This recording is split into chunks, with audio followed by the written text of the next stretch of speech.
Good morning. Thank you, babe. Good morning, good afternoon, wherever you are. Very late evening. Some of you I know join us from the States at this time.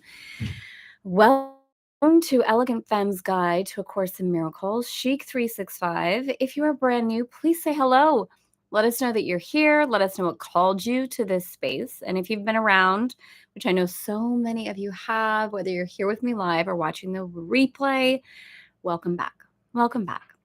So we are in this beautiful marina. I know I've shared before, if you've been following along, we're sailing around the world. My husband and I, we've got our two boys joining us at the moment, 19 and 21 years old. They're spending a couple weeks with us, a few weeks with us, couple. I keep trying to stretch it. I'm like, hey, you don't have to go back. You don't have to leave. They're spending some time with us on the boat. And we never imagined that we would go to Montenegro. It was never on our bucket list. It wasn't something that we ever considered, but because of the Schengen visa and how you need to manage things, we used to live in France, so we had visas. We had our carte de séjour. So we never really thought about it at all. But now we need to think about it. So we're spending some time in Montenegro, and we have fallen in love with it. We've fallen in love with the people, with the beauty of this place. And yesterday, we had a big thunderstorm that was on that we noticed on the meteo. And so we plan to come into a marina. And we're looking at wintering in Montenegro. And one of the places that we've been considering is called Porto Novi. Porto Novi. It's next to Tivat. It's close to Porto Montenegro, but it has such a different vibe. And so we pulled up and we had a full service team waiting to meet us. I've never sighed on board so easily in my entire life. It was so great, so beautiful. And Dave and I wandered into the local side of town because the marina is it's stunning. It looks like, and this is going to sound negative when I say it, but I don't mean it this way. It looks like the Truman Show, but authentic. It is so peaceful, so beautiful, and there's a feeling. Like, I would imagine if I was on the Truman Show, or my perception of watching it would be like, everything looks fake. That's like, that can't feel good. That's like, this feels so good. It's so beautiful. It's so curated. It's so quiet. There's a stillness. I don't know where all the people are. We're here at the end of May. I guess it gets busy in June, July, and August, but it's so peaceful. And then Dave and I, like I said, we entered into the local side of town, and we ended up arriving here on Montenegro Independence Day. So everything's closed. They take 2 days for their Independence Day. So if you're from Montenegro and you know about this, just say hello and cheers and thank you. I feel so honored to be in your side of the world, in your country. And so we were walking around and we saw this little dive bar. It was like this little tiny door. And it looked like borderline scary. You're like, do I go in? But we were called, and Dave peeked through, and it opened up to this huge grotto on the Adriatic Sea. Green vines hanging from the ceilings. Past the bar was a huge outdoor area, and all the locals were out there, and we got these smiles. So we just went in, and Dave went and got a couple beers, and then they turned the music up, and everyone rose to their feet and started singing the national anthem and dancing and jumping around and hands on their heart, and I started crying. Dave's like, you're crazy. But it was so emotional for me because as they were experiencing their freedom, I was feeling mine. I was so touched. It was so tender. It was such a moment of reverence and knowing that we belong, and just overflowing gratitude for the lifestyle we've chosen, because these are the reasons that we sail. These are the reasons that we go to different places around the world. I love the beauty of the curated places for sure. And yet beyond that, being with the locals, feeling the culture, talking to them, just learning from them. They all love the dogs. Lucy and Olivia are like the biggest hit ever. You just go anywhere with them and everyone falls all over them. So the couple next to us was calling Olivia under the table. It was such a special moment. So I want to start today with just so much gratitude. And I'm going to invite, as we move into lesson 170, because that is actually why we're here. I could get on and talk every morning, which, you know what, maybe someday I'll just do tea with Tara or what else could we call it? Tea with Tara, although I drink coffee some days. I don't know. Anyway, right now we're here for A Course in Miracles, and it is lesson 170. As we move into that, I'm going to invite you to think and feel into, not just think, feel into your own freedom and why you've made the choices that you've made in your life and what was the ultimate inspiration for you. Because I know, and you might not be an entrepreneur, but I'm going to speak to this for me, because to me it's the way I created my life. My business and my personal life is one and the same. It's not compartmentalized. It's not I'm an entrepreneur and I'm a mom and I'm a wife and it's all of it for me. So speaking to that particular context, I chose to be an entrepreneur because I wanted to work anywhere in the world. I wanted to be able to travel with my family. I actually wanted to live in France so deeply when I was a little girl that I checked out the Peace Corps. I checked out the army. I like anything. I didn't care what I was doing. I knew where I wanted to be. And as I grew and as we developed Elegant Femme and as this was birthed through me after Mason passed away, it was this like, I knew I just need to be able to do this anywhere in the world. And I know a lot of entrepreneurs, a lot of my colleagues start their businesses for the same reason. And yet a lot of my colleagues stay behind their desk. I have so many women that I know that even that mentored me in the beginning that now will call me or text me and say, Tara, I can't believe you're doing it. I want to do it. I'm like, well, do it. Like, what do you like? If that's what freedom means to you, why would like we find all sorts of reasons to not allow ourselves to experience what we desire, to not allow ourselves the freedom. We can set up our lives exactly the way we want, and yet that final piece of permission starts with us. We were in Thailand, I guess, 10 years ago with the boys. We did a sabbatical in Thailand, and one of the things that really struck me and Dave is the elephants, the baby elephants there. They put a chain around their ankle. And as they grow, it's the same size chain. And that elephant could easily, right, just up level that chain and just walk. But because they're so trained that's what is, they stay there. And so I'm going to invite you to consider that for yourself today. Like, we say we want freedom, but we create these lives and these expectations and these ideas of, well, this is just how it is. When Dave and I moved to France, do you know how many people that love us deeply in our family with the best intentions said things like, what about health insurance? What about the kids? Like, just because what we were doing was so unconventional and unexpected and out of the normal frame of how many live their lives. But to us, it's what freedom is. So I'm just going to invite you to feel today as we move into lesson 170, what does freedom feel like for you? How have you curated it in your life, but you're not giving yourself permission?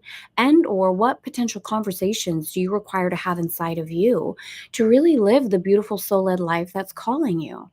When Dave and I moved into our second home in Anthem, we were on this kind of trajectory of another, a bigger house, cul-de-sac, golf course, another nice car, just kind of getting in that flow. And we sat down together and he was working 14, 15-hour days. I never saw him. At this point, we had the two beautiful boys that we have now. And we sat down one day and we had a really authentic conversation like, is this really what we want? And back then, so that was, I guess, 18 years ago that we had that conversation. And back then we told our financial advisor and he was kind of like, we told him about this dream. We want to buy a boat. And he was like, well, you better like start doing some massive things differently, like saving every penny, because this is not like, I don't know what you're thinking about buying a new car but that also isn't the way we think. So we made a bunch of different decisions, to support ourselves with where we are now. But we made decisions when it was time, not by force, not by rush. We made decisions on our edge. We sold our house. We downsized. I sold my wedding ring. We moved into a tiny 2-bedroom apartment in Santa Monica, California. Dave left his job and we started Elegant Femme. So again, I'm not saying that my edge needs to be your edge or my freedom needs to look like your freedom or anything like that. I was just really so deeply touched, inspired, and moved yesterday that I really wanted to bring this conversation here because inside of ACIM Chic 365, I get to come on and share the behind the scenes of what I'm experiencing, not only as we move through the course live, but really Elegant Femme's guide to A Course in Miracles. How is this conversation? How do we as elegant femmes utilize the conversation, the background, the foundation of what we feel inspired by inside of the course, and we move it into our daily lives? Because it isn't just let's open a lesson, let's feel the truth and then let's close it and let's go back to a default. So for me, the bridge is the femme types, the indie, the Frenchie, and the New Yorker. How do we incorporate these into our lives to truly be in alignment with what it is we say we want? So that's the riff. That's the riff for today. Are you still here? Are you still here? Karen's here. Allison's here. Nikki, welcome. Elaine, bonjour. Lily, bonjour. The metaphor really speaks to me right now. Yeah, it's kind of crazy. It's so crazy. The little elephant, the baby elephant, has the same size chain as the mama. We get used to it. Like, this is the expectation. This is what's available for me. This is what I'm capable of. This is what the people around me expect from me. AKA, this is what I expect from myself. And we're the only ones who can say, nope, I'm breaking this chain. So with that, Father, Mother, God, Lord of all creation, thank you for our freedom, for our truth, for our ability to choose what we desire in every moment, to recognize and remember that allowing ourselves to bear witness of the truth, that we are in the mind of God, and that as we shift into that awareness of our power, of our creation, of our abundance, of our beauty, that's where it's at. And from there, everything flows. So we ask today that you gift us the vision to let go of any illusion, any self-doubt, any blame, any victim mentality, any idea, any false illusion that we need something outside of us to change in order for us to say yes to the truth, to the freedom, to the life we really desire. And we remember right here, right now, and we claim right here and right now that we are free. This, or something even better, for the highest good of all concerned. Amen. Glasses are coming out. You know what that means. We're actually going to read lesson 170. I love to hear that this is resonating with you, Allison. All right, beauties. Let's see. The glasses fit with the hat. We don't know. All right. Now, first things first. Grapefruit juice. Fresh grapefruit juice. Kind of fresh. All right. Yesterday, by grace I live, by grace I am released. By grace I give, by grace I will release. Lesson 170. Woo, woo, woo, woo, woo. Lesson 170, and then we're going to step into a review starting tomorrow. There is no cruelty in God and none in me. I'm going to invite you to really receive this today. One of the things that occurs when we do support women in moving through the activation of the indie femme type. So again, we have the indie, the Frenchie, and the New Yorker. If you're brand new to Elegant Femme, I invite you to go take the Femme Design Assessment quiz that is in the description. Join us inside of the Edge. We have a 3-part meditation series that's available right now for free. It's extraordinary. It'll activate the sequence of indie, Frenchie, New Yorker for you. The comments, the DMs that I'm getting from these meditations are next level. So those are some ways that you can start to move into this level of deeper conversation. When we do activate the 9 layers of the indie, which is a deeper context, one of the first things that comes up for so many women is, what if I go deep inside of myself and I find out that I'm bad? That I'm greedy, that I'm selfish, that I'm so afraid to open up Pandora's box. What if I look underneath the surface and I don't like who I am? And this is a really big fear. This is an illusion. but this is a fear. We've all done things, we've all said things, we've all experienced things in our lives that from a perspective, we could say, I'm not proud of that. That makes me a bad person. I don't like who I was there. And the Course would say, look, there's a course correction. That's a mistake. And even didn't even really happen because you could never step out of the mind of God. You're not bad. Stop making yourself wrong. There is no cruelty in God and none in you. No one attacks without intent to hurt. This can have no exception. When you think that you attack in self-defense, you mean that to be cruel is protection. I remember reading this lesson initially and it was like, oh,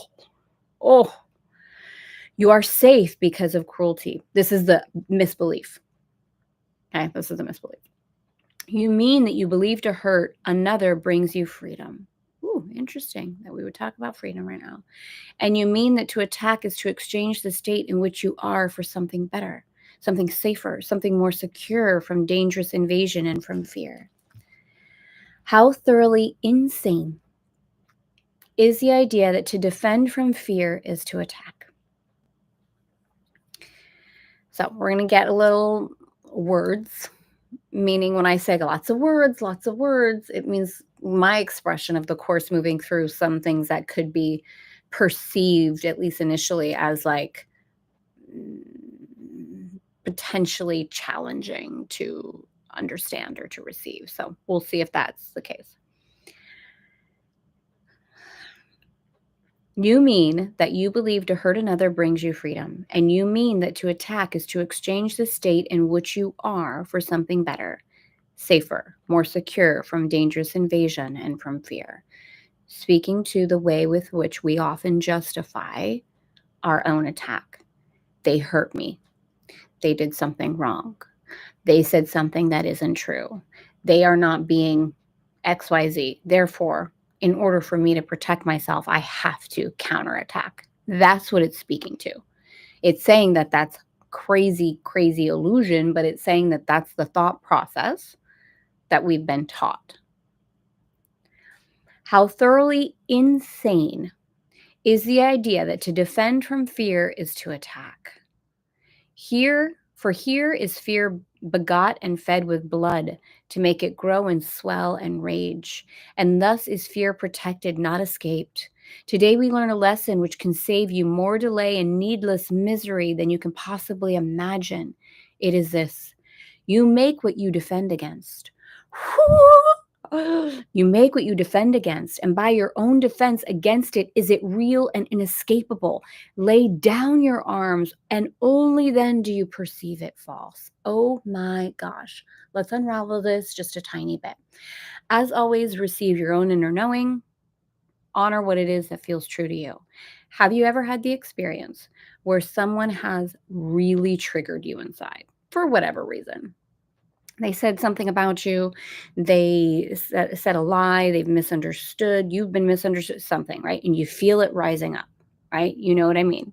And it's starting to get hot and spicy inside. And you know you have that choice. Am I going to respond to this? Because we've talked about this before. It feels a little bit like scratching a mosquito bite at first, doesn't it? It's like, it feels so good. And then it's like, it hurts after. And when the Course is saying, like, fed with blood to make it grow and swell and rage, it's saying that when you counterattack, you're actually feeding what it is you're trying to escape. You're actually feeding the fear. Because when we don't respond, when we lay down our arms, it actually arms, right? Lay down our defense. It's like we're not afraid. It doesn't show strength when we fight back in any way. Can you feel this? This is really, really powerful. It seems to be the enemy without that you attack, yet your defense sets up an enemy within. An alien thought at war with you, depriving you of peace, splitting your mind in two camps which seem wholly irreconcilable. For love now has an enemy, an opposite, and fear, the alien, now needs your defense against the threat of what you really are. If you consider carefully the means by which your fancied self-defense proceeds on its imagined way, how many times have we done that? You have like a whole conversation, like an imaginary conversation. If they say this, I'm going to say this. And if they do this, I'm going to do this. Like build a whole story. We've all done that. Proceeds on its imagined way, you will perceive the premise on which the idea stands. First, it is obvious ideas must leave their source, for it is you who make attack and must have first conceived of it. Now, we know that the Course doesn't believe that that's true. It's saying if you proceed in this way of believing and thinking, these are the thoughts that you're connecting with. Yet you attack outside yourself and separate your mind from him who is to be attacked with perfect faith that split you made is real. Saying that when you buy in to the illusion that attack is a form of defense, that attack is something justifiable, a few things are happening. First, you're making the fear seem real because you feel the need to protect. You're swelling with rage and anger. You're actually amplifying that which you're saying you want to escape. So you're making it real. And in addition to that, you're buying into the illusion that you're separate from the person that you're attacking. In that moment, you've bought into the illusion that I'm this, they're that, they're wrong, I'm right, I need to protect myself from them, and I'm drawing a line of separation. And you're buying into the illusion that I can attack them without attacking myself. And the Course is saying, good luck. Good luck with that. Because the truth is, you're attacking yourself, period. Period. And in that, you're buying into the illusion that you're separate from that person. And you're forgetting who you are. And that's painful. Next are the attributes of love bestowed upon its enemy, for fear becomes your safety and protector of your peace, to which you turn for solace and escape from doubts about your strength and hope of rest and dreamless quiet.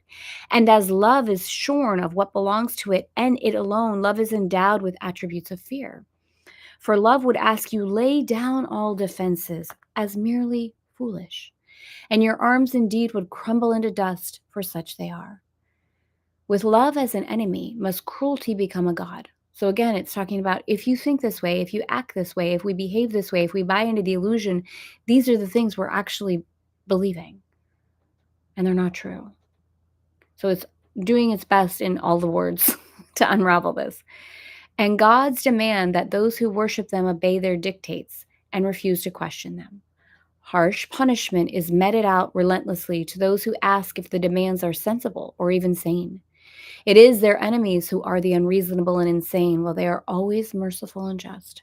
How many wars have been fought on this premise? Everyone, I imagine. They're wrong. We're right. Let's attack them. You can sometimes see it easily out there, but how often do we do this with the people we love? How often do we do this with ourselves? Condemn, criticize, inside. Utilizing fear as a motivator of behavior, utilizing attack, utilizing criticism as a form of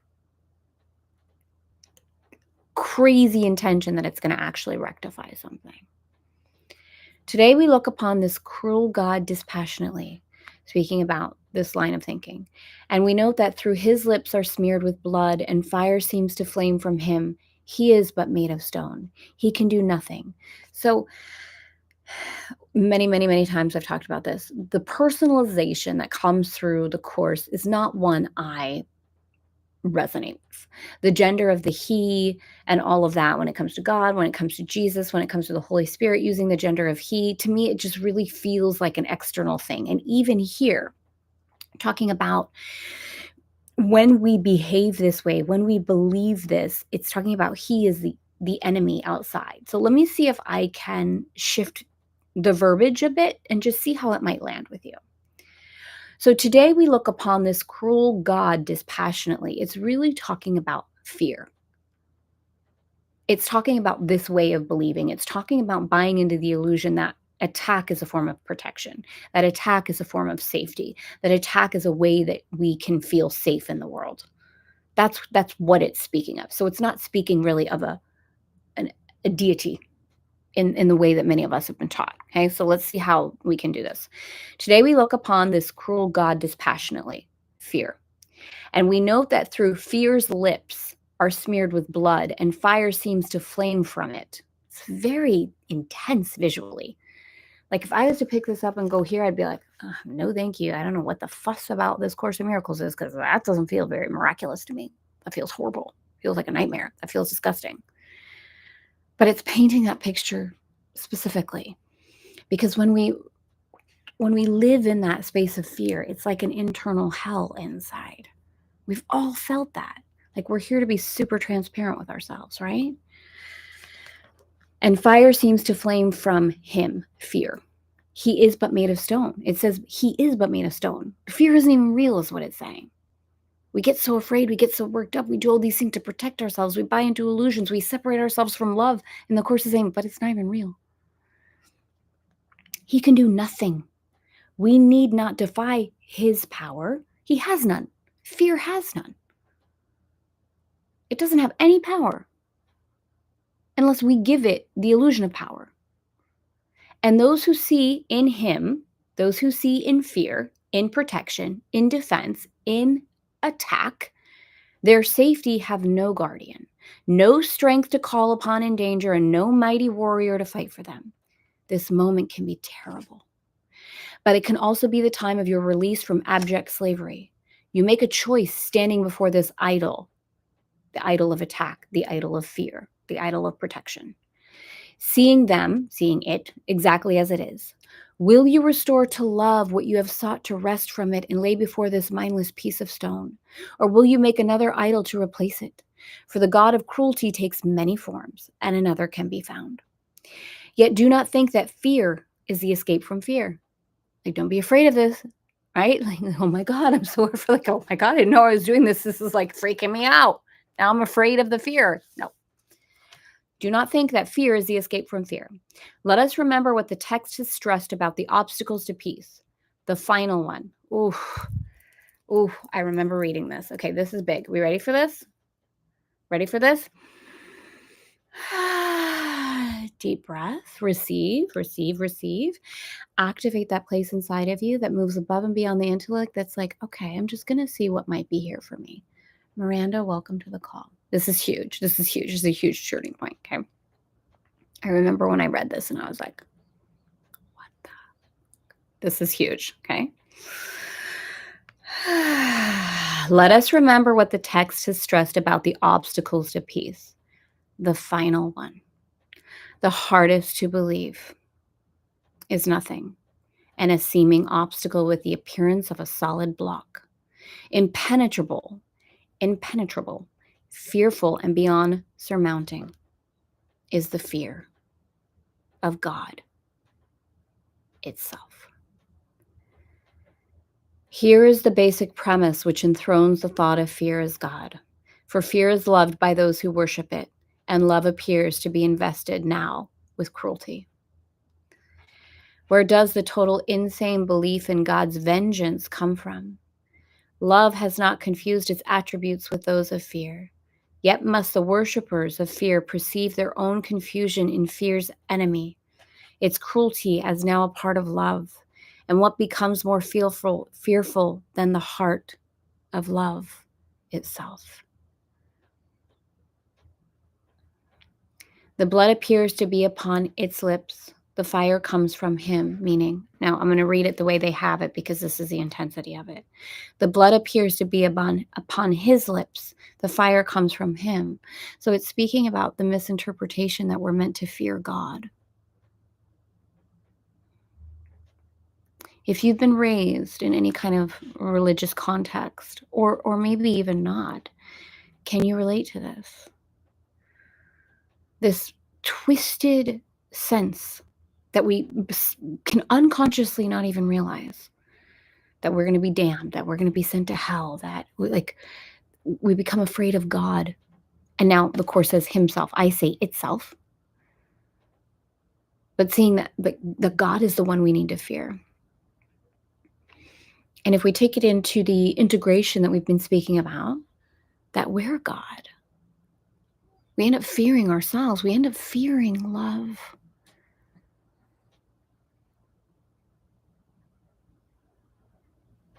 The fear that if we love fully, what happens? So we close our hearts to that. Close our hearts to love, close our hearts to God, close our hearts to power, close our hearts to beauty. And we start to make those the enemy.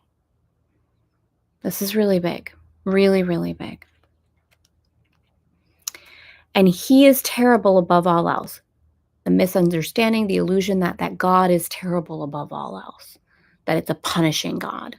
Have you ever heard yourself say or heard anyone else say, like, how could God let this happen? There's a war, there's a child dies. How could God, like, God gets the blame?